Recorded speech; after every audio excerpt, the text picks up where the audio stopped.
Back with Andy Tudor this afternoon from Nexus Minerals. G'day, Andy. How are you? Afternoon, Andrew. Really well, thanks. Look, results out this morning here for the Crusader-Templar scoping study. A positive outcome. Give us some of the highlights. Sure. Really, really happy. It's been, many years in the making, as you well know. Been undertaking significant drilling campaigns over the last few years, culminating in a mineral resource estimate, and then moving on from that to here. So, we've obviously got the broader Walbrook project, of which Crusader-Templar makes up a very, very small corner.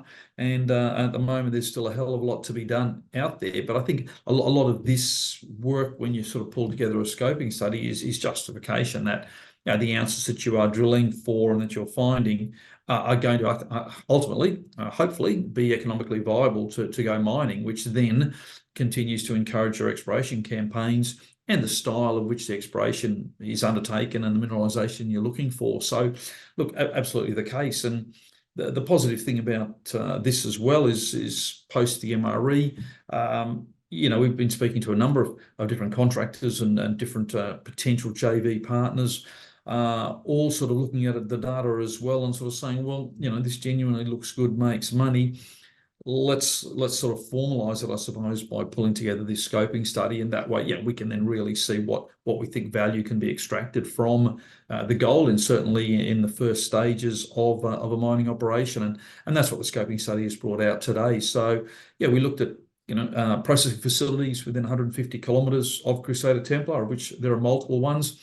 And we're fortunate at the moment that there are a number of them also open for business and open for sort of some large tonnages, which is what we're looking to want to deliver. So definitely not a smash and grab style operation. This one, it's going to be a long-term, multi-stage, multi-pit ultimate operation should we get that far. So cost parameters are all under that scoping study basis. So we always say there's plus or minus 35%, but as you can imagine, we're confident that the base case is significantly tighter than that, which we're happy with. But we leave those that wriggle room there to make sure that as we ultimately bring it forward, that we can make sure and justify the costs that we've put into this scoping study. Selecting a $3,000 gold price for our pit shells, it's conservative in nature, but it's also not ridiculously so conservative that you'll just kill it, and it's not so positive that people sort of go, well, that's pretty unrealistic. So we think we've got a happy balance selecting that pit shell optimization at the $3,000 gold price. That's then drawn out sort of 26% of our MRE, that's over 304,000 ounces, and using a 3,500 sale price of gold, which we think is obviously very fair. It's been sitting there for a while now. We end up 1.5 million tonnes at 1.75 for 80,000 ounces of gold. So very significant project size. And ultimately, at those numbers, we end up with this cash surplus of 67 million, which is very, very healthy. And it's also, as you can imagine, very sensitive to gold price, probably more than any other sensitivities. And really, by the time gold's got to 4,000, we're earning it earns a cash surplus of over $100 million. So it's the real deal. 28 months, the stage one. Strip ratio 16:1, which some people sort of say that's getting on the higher side, and it certainly is. But all of that's taken into consideration as part of the broader project. So we're very fortunate the mineralisation here comes to near surface and right to surface in places. So the pit designs that we've put out there today also have been done on the basis of they're very practical in regards to we're able to use ramps to sort of select the mineralisation very early on in the mining process and the mining sequence, so we can actually start paying for sort of other parts of the project very early on. So no pre-strip, literally straight into the mineralisation. And as long as gold stays above 26.35 an ounce, then the project continues to make some good money. So all in all of the factors and all of the inputs are very realistic, and showing the project certainly makes a significant amount of cash. And what are your optimization options for the scoping study? You look at I suppose every part of it will get sort of pushed around now, and that's the next phase is just to clarify and get that percentage of the allowance, if you like, down to as narrow as we can make it, start talking to different contractors, start getting things in detail in regards to whether it's, you know, a tenement sale, a project sale, you know, JV, operational JV, a right to mine JV. You know, there are a whole range of options being sort of spoken about at the moment, and that's work that'll get continued over this next quarter. And in terms of, Andy, current activity, you're where are you drilling at the moment?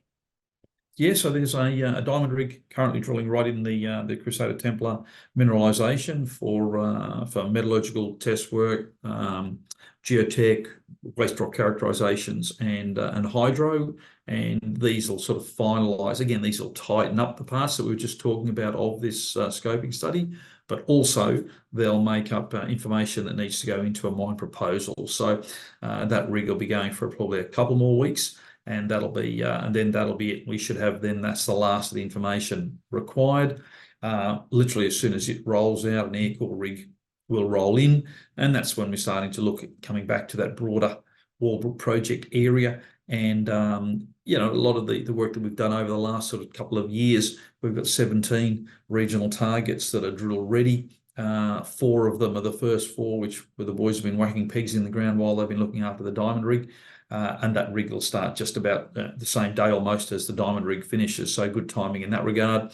And that's a 3 or 4 week program of 10,000 metres of air core across 4 of these first identified regional targets.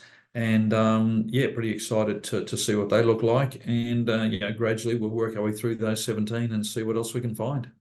I suppose, Andy, just a final thought on the back of the release of the scoping study today. Your market cap sitting around $17 million. Over 5 in the bank. One might suggest further upside to be had within your stock. Yeah, look, I know a lot of juniors, you know, certainly lamenting, you know, where their share price in, you know, gold has moved and the stocks haven't, and we get that. And I can only speak for Nexus and where I think, you know, we sit. But that's right. I mean, we're trading at, you know, 3.5 or something cents a share. You know, if you look at the amount of gold we've simply got in the ground that's announced and out in the public space, and you do some very basic multiples of, you know, recent transactions that look similar, gold in the ground, exploration target ounces, you know, the stock, and you sort of put that in as a total $1 million figure, you know, it's very, very significant. And, you know, we're certainly, you're closer to a 10 bagger than where we are today in regards to what that gold is worth in the ground per share. So hopefully over time, as we can sort of drive this work forward, and, you know, equities essentially catch up with other parts of the industry, we'll start to see that. So we genuinely believe and we can justify and see that you know, Nexus at this point in time is certainly significantly undervalued. Good to speak, Andy. Thanks for your time. Thanks, Andrew.